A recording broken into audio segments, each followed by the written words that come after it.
你敢捌听过甜过过年，发过发钱，菜包包金，菜头粿食点心这句俗语咧？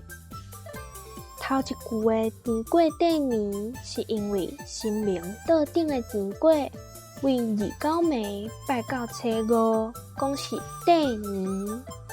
若发过发钱，是因为咱拜发过，望新年会使发大财。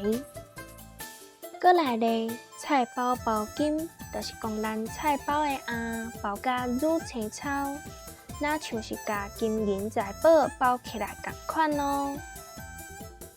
最后，菜头粿食点心，是因为食菜头粿代表好彩头，当然爱摕来做点心。安尼你了解了袂？爱记你看影片学做发粿哦。祝福大家新年快乐，过年食发粿，互你好运发大财。